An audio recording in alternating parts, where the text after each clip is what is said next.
You're listening to Turn the Page, the Indie Book Podcast, your go-to destination for celebrating indie books and the creative authors behind them. I'm your host, Kay, and in each episode I'll be shining a spotlight on phenomenal indie books, chatting with talented indie authors, and offering you a peek behind the self-publishing curtain. Don't miss out, hit that subscribe button now to ensure you never miss an episode, and get ready to meet your next favourite indie book as we turn the page together. Welcome to episode 17 of Turn the Page, the Indie Book Podcast.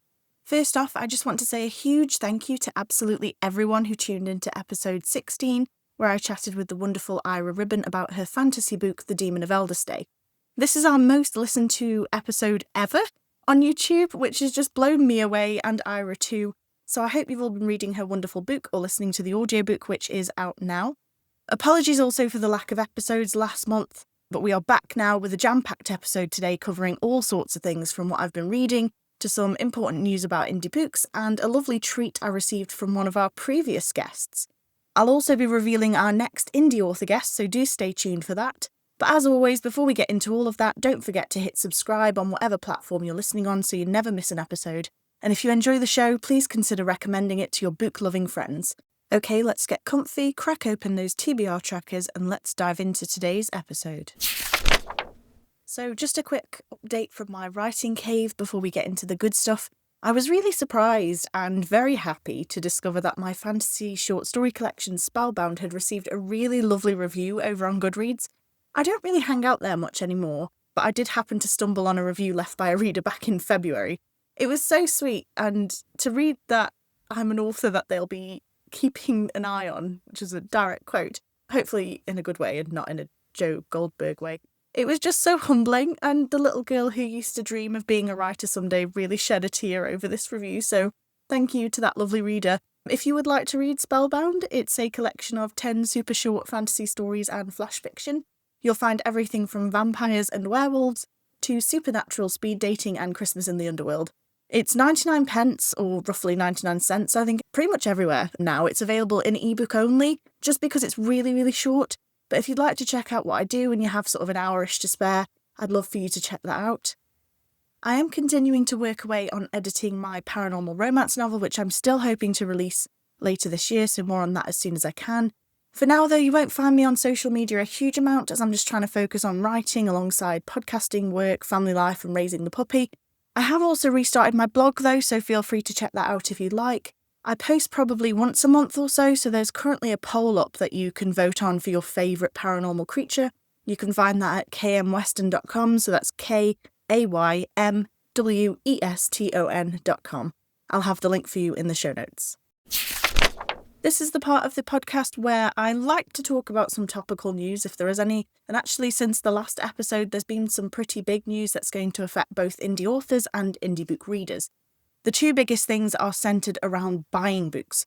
So the first is that Apple have now been ordered by US courts to allow apps to link to external payment systems that fall outside of the App Store, the US App Store. So it used to be that every purchase made in an app downloaded from the App Store would have to go through Apple, who would charge either the company or the user, or perhaps both, an additional fee, thus increasing costs sort of for everyone. For now, though, unless Apple can appeal the ruling, which they are trying to do, that's no longer the case. So Amazon Kindle app users, for example, should now see a buy book button on the app, which previously you'd have seen a message that said something like, this app does not support purchasing of this content, and you'd have had to go to the Amazon website to purchase the book instead. Patreon and I think Spotify have also updated their apps. So if you're supporting authors on Patreon or purchasing books via Spotify, you should now be able to manage that in-app. The other big thing is going to affect print books purchased on Amazon. So Amazon recently announced that they were cutting author royalties on print books that are priced below $9.99 from 60% to 50%, which is a fairly big decrease, really. So to combat this sudden drop in royalties, you can probably expect the cost of most paperbacks on Amazon to now jump above that $9.99 mark. It's probably not a huge deal for those of you who read mostly digital, or those used to paying trade paperback prices, which are already much higher, but it's just something to bear in mind that the author isn't really going to be making more money by raising the price of their book. They're just going to be reclaiming some of that same royalty rate. This is another reason why my book Spellbound is not available in print. It's far too small to be charging over $9.99 for it, so there's literally almost no point. I'd make no money. So a few changes there to both digital and physical indie book purchasing just to be aware of. Okay, so now on to my reading update. In the last couple of months, I've actually done some reading. Not loads, but more than I think I usually do. So I finished A Captured Cauldron by R.K. Ashwick. This book was so good. I love a good cosy fantasy, as regular listeners will know, and this book really delivered. The cast of characters are multifaceted, diverse, and just intrinsically charming, and there's just enough danger and tension to really drive the plot forward, with a boatload of magic to boot. It's also one of the first books with more than 2 POV characters that I actually enjoyed. Every time that this has happened before in another book, I've really hated the additional POVs, but in this one I really liked it. I liked that it built off the dual POV in the first book by adding a POV and relationship for one of the secondary characters. Sorry, abbreviating that for anyone who doesn't know, POV is point of view. I don't want to give away spoilers if you haven't read the first book, so I won't say anything more about the plot. But there was a really fun secret code in this book that I honestly did not spot. I got to the end and there was a page that was like, "Did you solve the secret code?" And I was like, "What secret code?" So I scoured the pages quickly and knew it had to have something to do with the set of illustrations that are really pretty and really add to the story that are just in the middle of the book. But I just wasn't sure what to do. I felt so dumb. So I did some digging online, and I think someone in a Goodreads review mentioned which particular illustration it was that I was meant to look at. So I went back and spent like an hour in the garden in the sunshine just trying to decode this clue. I'm embarrassed to say that it took me ages, but it was a lot of fun and a really genius idea by the author just to keep me engaged right at the end of the book. Once I found that code, I was then directed to the author's website for a little surprise. I won't say what, as it's a bit spoilery, so you'll have to read the book if you want to find out, which I'd highly recommend anyway. And a quick note that this is book 2 in the Side Quest Row series, so you will need to read book 1, which is Arrival Most Vile, first, to understand what's going on and who everyone is. So that book was a lot of fun, and I'm looking forward to reading the last book in the trilogy when it comes out, as well as exploring this author's other series at some point soon as well. I also read Fake Dates and Fanged Mistakes by Alice Winters. This is a paranormal romance between a vampire and a werewolf. This isn't my first Alice Winters book, and it delivers the author's same humour mixed with danger and romance that makes her books so much fun to read. The book centres around Julian, who's the son of an alpha werewolf, and Casimir, the leader of the vampires. Caught in the middle of a feud between the vampires and werewolves, and with someone else widening the divide by murdering both sides, Julian concocts a plan to fake date Casimir to show both sides that they can peacefully coexist. What he doesn't count on, though, is pretty much everything that happens next. If you like the idea of a sunshiny, stubborn werewolf and a bored, soft-in-the-middle vampire, with a bit of bloodshed thrown in for good measure, alongside silly hijinks, go and grab a copy of Fake Dates and Fanged Mistakes. I do seem to have been on a bit of a vampire-werewolf kick, to be honest, and I'll explain why in a minute, but it also led me to read Twice Bitten by Eliot Grayson recently. This is another paranormal romance, but it's a lot spicier, I think, than Fake Dates and Fanged Mistakes. It's book 9 in the Mismatched Mates series, and it might be a novella, but I can't actually remember. It starts with a werewolf walking into a vampire bar on the hunt for his cheating murderous mate and bumping into vampire enforcer Angelo, who takes it upon himself to deal with the intruder. It was fun but short. It did a good job of fleshing out the characters and making me care about whether they'd get there happily ever after. I haven't read the previous books in the series, so there were some characters mentioned where I felt a tiny bit like I was missing something from past books, but it wasn't enough for me to not enjoy the plot. There were magical attack scorpions in this one too, which I've not seen in a book before, so it's always fun to discover something random and new like that.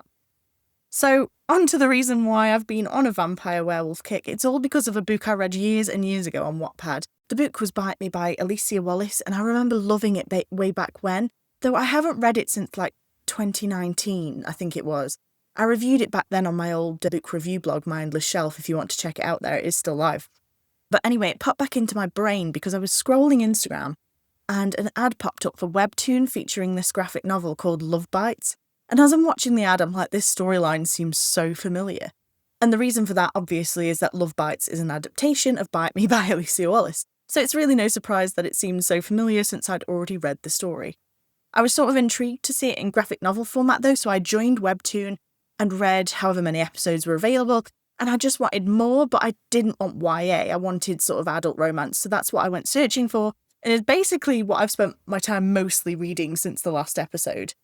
But that's not all I've been reading, which is making me feel somewhat proud of myself since I don't usually have loads to say in these segments, as I'm a pretty slow mood reader for the most part. So I have also been listening to the Demon of Eldersday audiobook by Ira Ribbon, narrated by John York. Ira was kind enough to gift me a free audiobook after our podcast chat in March, and it is so good. Having read the books and had the voices for these characters in my head, I can honestly say that I just wish John York was narrating in my brain. He does such a good job of bringing the characters to life while also building on that danger and the shenanigans that the party find themselves in. The audiobook is now available to buy, so do go and check that out. And if you want to find out more about the Demon of Eldersday and you missed the last episode, do go back and give that a listen. Ira chats all about how Dungeons & Dragons helped to inspire the book and her main character, and how it's now shaping up to be a big fantasy series. Finally, since the last episode, I've also been reading Bride of the Fae Prince by Anastasis Blythe. I'm so sorry if I said that wrong. This is a Fae human romance about a shy, dutiful human princess and a cunning, vengeful Fae prince. This one's really different to everything else I've read this month. The pacing feels really different. I like the story and I like the magic. The main character slightly aggravates me, but I think it's just because it's a different type of story than what I've been reading. She's a little bit, for a lot of the story, very reliant on other people and has no self-confidence, which, it's part of the story. I like my heroines with a bit more gumption. But yeah, so it's good and I'm enjoying it. I really like the dynamic between the two main characters, the Fae Prince and the human princess. I really like the danger element that's in there. There's a lot of family drama and politics in this. The ways that magic works is kind of fun. Obviously, it's Fae magic, so there's glamours and all of that kind of stuff. But yeah, it's a really interesting world to be in. And I'm very excited to finish this because I haven't yet.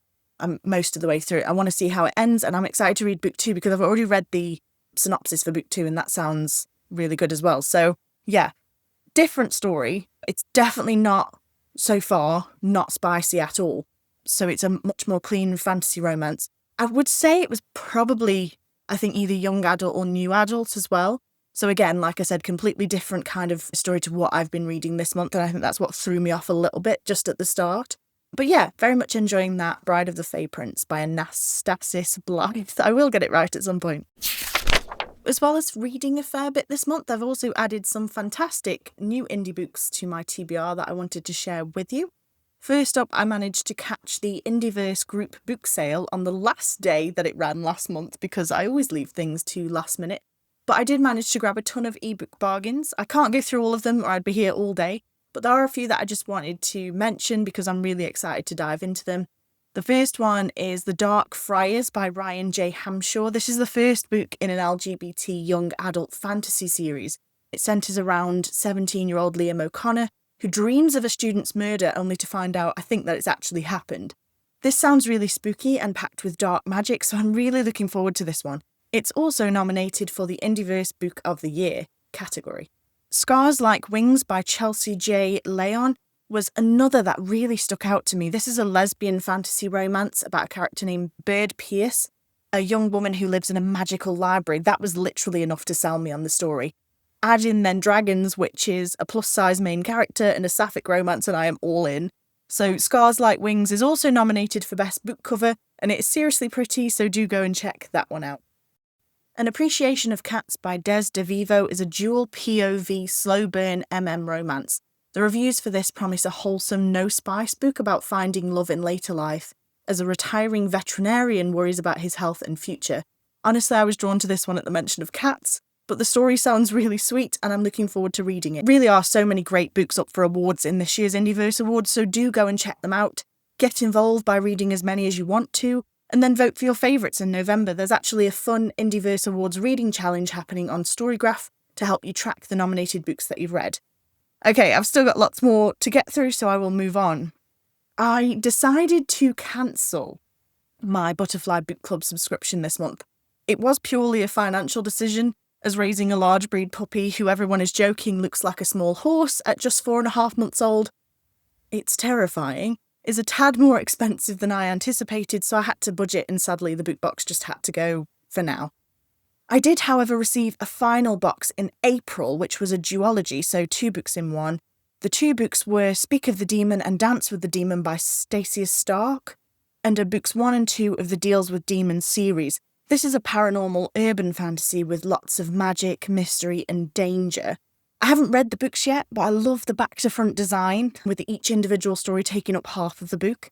They did a great job with the flip-designed hardcover for each book, and then they added dual-toned digital edges that just work really, really well. This is the only thing that I didn't like about the design of this particular book, and I think out of all of the Butterfly Book Club books that I've had, this is the only one where I have a bit of an issue with the design, and it's the dust jacket. The dust jacket was laser cut to look like wings, revealing the design underneath. Now, when I say that in my own head, it sounds amazing, and I can understand the idea behind it and the effect that they were going for, but it's so impractical because of all the little paper cut feathers. They snag on literally everything. Just getting it out of the bag that it arrived in was a nightmare, and then taking it off and on my bookshelves just a couple of times, it's now pretty bent out of shape and just looks a bit of a mess. So that's my only gripe with this one. Otherwise, though, as with all of the Butterfly Book Club books that I've had, the designs are really pretty, and I'm really looking forward to reading this one as well. The best book box that I received this month, though, wasn't one I purchased. It was sent to me by Josie Jaffrey, who I interviewed about her vampire books back in Season 3, Episode 4. Josie was really kind enough to send me an entire box of goodies, all based around her Quicksilver book series. This is a brand new, completed fantasy series of 3 books that are currently available to pre-order. Book 1, Kill Me Quick, releases next week on June 5th.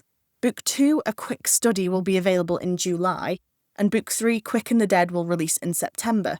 All will be followed by a special omnibus edition that's coming in October, and will contain all 3 books in the trilogy plus additional short stories.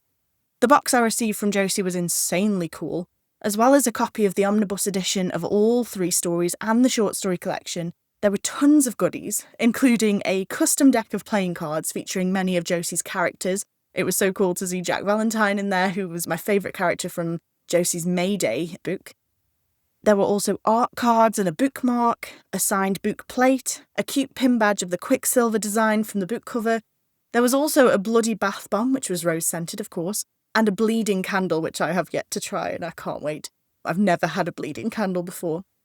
Plus my favourite item, which was a heavy parchment sealed with like a real wax seal. I didn't want to open it and ruin it, but when I did, it revealed a special document from the book that was customised with my signature, so that felt really special. If you do want to see exactly what was in the box, head to my Instagram channel at myendlessshelf to take a look. Again, the link will be in the show notes. The Quicksilver trilogy is a completed dark fantasy series and a sapphic vampire romance with both pirates and zombies. It's giving me sapphic Pirates of the Caribbean vibes, and I can't tell you how much that I love that it's an already completed series. Anita Sunday has done this too with her new slow burn fantasy romance series, and I am all here for it. As someone who starts the first book in a series and then completely forgets everything that happened by the time the next book comes out, I am so on board for series that are already completed and then released much faster. If you want to find out more about the Quicksilver trilogy by Josie Jaffrey, go and check out the blurb on her website or wherever you buy your books. As far as I'm aware, she has a pre-order bonus running right now. So if you pre-order any book in the series in any format, whether it's ebook, hardback or paperback, you'll receive a free signed book plate and bookmark featuring character art from the book. That sounds really cool, so do go and check that out.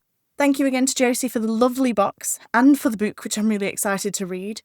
Also, as a quick note, I did forget that Anita Sunday's new series, I think it starts with The King's Man, that is also now available. The first book in that series is now available. So that I picked up from Kindle Unlimited this month, even though I haven't started to read it yet. Another lovely gift that I received this month was an advanced reader copy of Goldheart by Tess Carletta. If you've been listening to this podcast for a while, you've probably heard me mention Tess's debut novel, Kit and Basie, more than a few times, which I loved, and I was so over the moon to receive a copy of Goldheart in my inbox last week. Goldheart is a queer adult romance set in a world plagued by sun sickness. and centres around the relationship between two royal guards from, I think, enemy territories or kingdoms, queendoms. The blurb promises terrifying monsters, plant magic, chosen family, and overcoming darkness, and I am here for all of it. I want to find out what sun sickness is. I want to find out what the plant magic looks like. I want to see what the monsters are. I want to see everything. I think this might be my next read, to be honest, because I just can't wait to dive into this author's work and see what she's created now. Just after how much I loved her debut, I just really want to find out what she's done next. So yeah, I think that one might be next up. The last book, though, that I've added to my TBR this month is the latest Indie Bites magazine, which is the Bards and Bargains edition. This is available now and features 11 fantasy short stories by a variety of authors. As always, the ebook is completely free, and the print book is available at a very low cost. I think they just charge the print fee. Just head over to silversunbooks.com to get your copy. That leads us really nicely into the part of the show where I announce our next indie author guest, because our special guest is also the featured author in the latest Indie Bites magazine issue. So next episode, I'll be chatting with the wonderful R.K. Ashwick, author of 2 cozy fantasy trilogies, the Lute Song series and the Side Quest Row series. I am ridiculously excited to chat with R.K. Ashwick and pick her brain about my favourite characters from Arrival Most Vile and A Captured Cauldron, and I cannot wait to bring that episode to you next week. So do look out for that wherever you listen to your podcasts, and remember to hit subscribe so you never miss an episode. And if you have any recommendations for books written by indie authors in the romance, fantasy and paranormal genres, or if there's a particular indie author you'd love to hear on the podcast, do send them my way. As always, you can reach me at ttpindiepodcast@gmail.com or on Instagram and Threads at My Endless Shelf. As I've said already, all of the links will be in the show notes. But that's it for this episode of Turn the Page, the Indie Book Podcast. Thank you so much for tuning into this bumper episode. I'll be back next month with more indie book recommendations and another fantastic indie author guest.